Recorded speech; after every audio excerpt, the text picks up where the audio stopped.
कुछ लोग कहते हैं श्राद्ध कर्म व्यर्थ है। श्राद्ध करने से क्या होता है? क्या कोई पितर आकर के खाता है? किसी ने देखा है? क्या कोई पितर आकर के जल पीता है? किसी ने देखा है?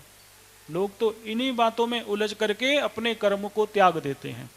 धर्म शास्त्रों में जगह जगह वर्णन आया है, जहां श्राद्ध कर्म का वर्णन आया है वहां बार बार बताया है कि पितर आकर के हमारे दिए हुए जल को स्वीकार करते हैं, हमें दिखाई क्यों नहीं देते? उसका कारण यह है कि हम में वह योग्यता नहीं है कि हम अपने पितरों के दर्शन कर सकें। पितर आते हैं।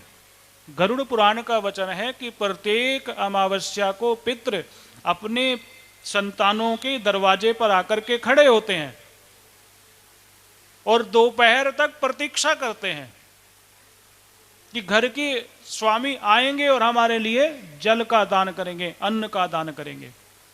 और जब घर के सदस्य उन पितरों के लिए अन्न जल का दान नहीं करते तो दुखी मन से वापस लौट जाते हैं और सोचते हैं कि हमारे संस्कारों में, हमारी शिक्षा में ऐसी क्या कमी रह गई जो हमारी संतानें हमारे लिए एक बूंद जल भी दान नहीं करती।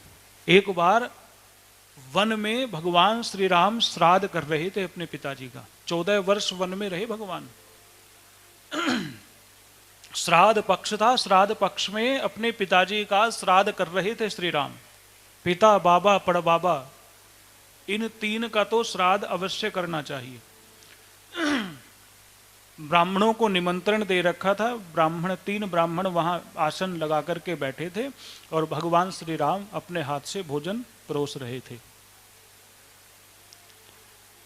माता सीता रसोई में जो भोजन था वह लेकर के जैसे ही बाहर आई और बाहर आते ही उन्होंने ब्राह्मणों को बैठे हुए देखा तो उल्टे पैर वापस लौट गई। भगवान राम ने कहा, अरे देवी, ब्राह्मण देवता आए हैं, हमारे पितृ रूप में आए हैं, तुम ये जो अन्न फल लेकर के आई और देखते ही वापस लौट गई, इसके पीछे कोई कारण है? तो भगवती सीता कहने लगी, स्वामी, ये ब्राह्मण नहीं है। इन ब्राह्मणों में मुझे अपने ससुर और उनके पिता और उनके पिता के दर्शन हो रहे हैं। मैं यह सोच करके वापस लौट गई कि मैं तो राजसी वस्त्र पहनने वाली थी, राजा की पुत्री थी, राजा की वधू थी, पुत्र वधू थी। ये आपके पिता, बाबा, पड़बाबा मुझे इस स्थिति में देखेंगे तो दुखी हो जाएंगे। अरे हमारे कुल की राजकुमारी, कुल की वधू वनवासी वेशभूषा में है। तो श्राद्ध तो पितरों की प्रसन्नता का कर्म है। मेरे इस वेशभूषा से आपके पितर दुखी न हो जाएं, इसलिए मैं वापस लौट गई।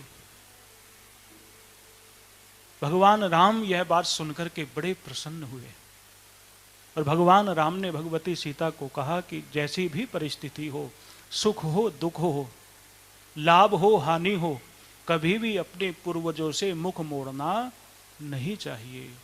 अपने पूर्वजों का कर्म विधि पूर्वक करना चाहिए। जैसी भी अवस्था हो, राजा जैसे रहें तो राजसी साधनों से पितरों की पूजा करें, और यदि परिस्थिति वश धन हानि हो जाए, घर में कुछ कमी आ जाए, तो जैसी वस्तु मिले उन वस्तुओं से पितरों की पूजा करनी चाहिए। गरुड़ पुराण का वचन है कि यदि कुछ भी करने के लिए न हो, भगवान न करे ऐसी स्थिति आ जाए कि आपके घर में भोजन कराने की भी व्यवस्था ना हो और ब्राह्मण आपको न मिले, तो गौ, वेद लक्षणा गौ के पास जाकर के थोड़ी सी घास अपने हाथों से काट करके, खरीदने के लिए पैसे भी ना हो तो थोड़ी सी घास लेकर के गऊ के सामने डाल दिया जाए और प्रार्थना की जाए कि हे गौ माता, आप में सारे देवता वास करते हैं, आज इस गऊ ग्रास से आप मेरे पितरों को तृप्त कर दो। इतना भर कह दिया जाए तो उससे भी पितरों की तृप्ति हो जाती है। इतनी भी सामर्थ्य न हो तो कहा कि मध्याह्न काल में, दोपहर के समय सूर्य की ओर मुख करके दोनों हाथ उठा करके सूर्य नारायण से कहा जाए कि हे सूर्य नारायण, मेरे पास देने के लिए कुछ है ही नहीं, मुझ पर ऐसी कृपा करो कि अगली अमावस जब आए तो मैं कुछ अपने पूर्वजों के लिए कुछ कर सकूं। और इतनी प्रार्थना करके अंजलि में जल लेकर के सूर्य नारायण को अंजलि से जल चढ़ा दिया जाए कि इस जल से मेरे पितृ तृप्त हो जाएं, तो इतने भर से भी पितृ तृप्त हो जाएंगे। वो कहां आपसे पूरी हलवा खीर कचौरी मांग रहे हैं, वो तो आपकी भावना के अनुसार ग्रहण करने वाले हैं। किसी भी अवस्था में कर्म का लोप नहीं होना चाहिए।